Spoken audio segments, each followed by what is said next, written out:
From Anshe Sfard Bethel Emeth Congregation, it's time to take 10 minutes for Torah with Rabbi Joel Finkelstein. Welcome to our discussion of Parshat Mishpatim, a higher ethic.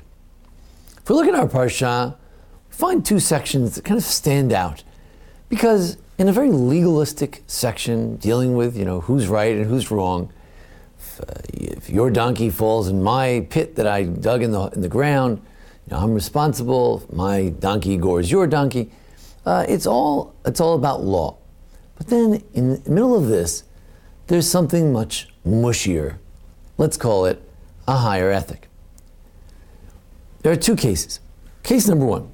It says that you shouldn't afflict the widow or the orphan, because if they call out to you, I will surely hear their cry. So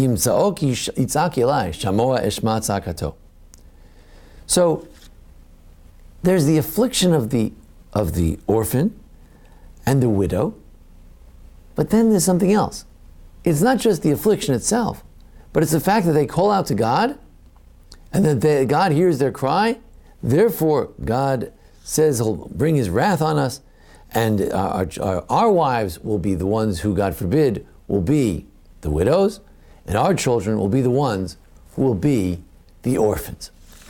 Then, just another verse later, says if you lend money, or perhaps it's a mitzvah, it is a mitzvah to lend money to others, don't be like one who's always taking the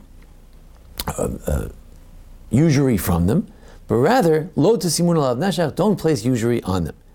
Now, if you need to take an assurity from them, then you should make sure that if it's a garment, you give it back by the night. Ki hi ksuto levada, that's what he wears. That's the only thing he has to wear. Hi simato le'oro, that's what he puts on his skin. Bamei yishkav, what's he going to sleep with?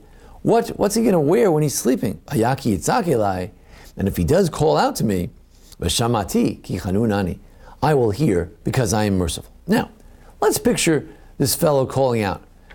So he's sleeping at night. The fellow took his blanket as an assurity. He has no blanket. He's crying, he's screaming, and he says, oh, that wicked fellow, he's no good. Look, he took my blanket. He's got millions of blankets. How could he do this to me? Now, let's think about this. From a legal point of view, what's going on here? Well, this fellow borrowed some money. And could be that he hasn't paid back.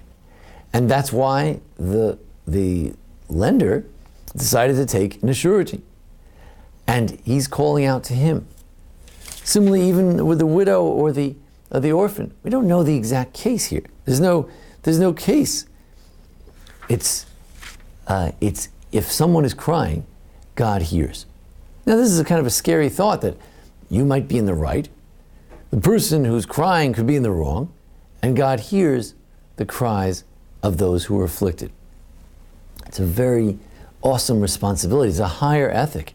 It's not just a question of who's right and who's wrong, but is someone here deeply pained? Is someone really crying?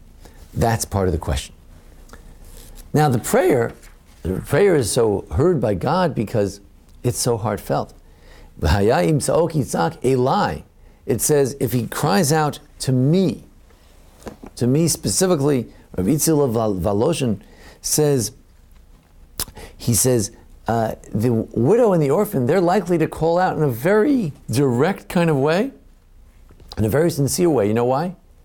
They have no one else.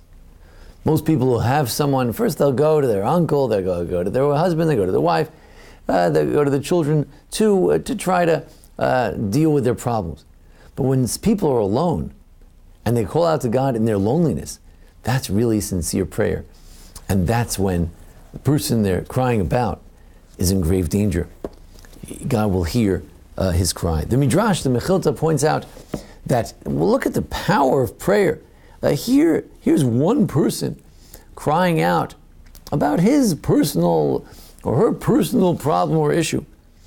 And God hears the call. How much more so if someone is calling out, if a whole community is calling out to God? The power of prayer when people really turn to God. Don't figure, well, figure it out somehow. I'll talk to my accountant, I'll talk to this one. They really try to lean on God. The power of prayer. So it turns out that the Parshat Mishpatim is all about law. It's all about who's right and who's wrong, who's responsible and who's not responsible. And then as we get toward the end of the Parsha, that section, there's a higher ethic. And that is, V'shamati ki chanunani. God is merciful. And when it comes to God, it's not just a question of you have a right to do this and you have a right to do that, but what's the impact of this right that you have? What's the impact of this good case that you've got going for yourself? Well, how does it affect other people? How does it affect those who are weak and have no one else in their lives? That's also an important point. It's a higher ethic. It's a call not just to the legal aspects of property and ownership and rights and wrongs, but it's a different question of what's the emotional impact of the things that you do. The affliction of the widow is so emphasized many times in the Torah because they are particularly sensitive and vulnerable. The Rambam also writes that a man should be careful in a marriage because a wife very often, perhaps when they're bearing children, perhaps due to sometimes certain powers men may have, power of the purse, physical power, the woman is somewhat more vulnerable. And therefore, dimata mitzuya, she could likely burst out into tears. And therefore, every husband has also that special higher ethic. It's not a question of you did the dishes yesterday, or you're right on this one, or she owes you three times over. It's not about that.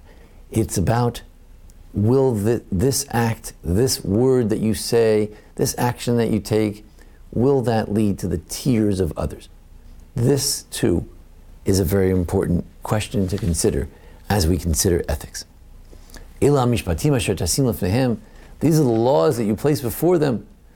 It starts sort of deteriorating into very material, concrete kind of legal system. Not that different in some ways from the Code of Hammurabi. Then here's this higher ethic. The idea of considering not only who's right and who's wrong, but what do the actions that we take, what impact does that have on others? To try to avoid others coming to tears, to understand that some are very vulnerable and very sensitive. And if we can understand this, so then the opposite can be true as well. That fellow is all snugly in his jacket that night. He will bless you and not curse you, but he'll bless you. Surely God will hear that blessing as well.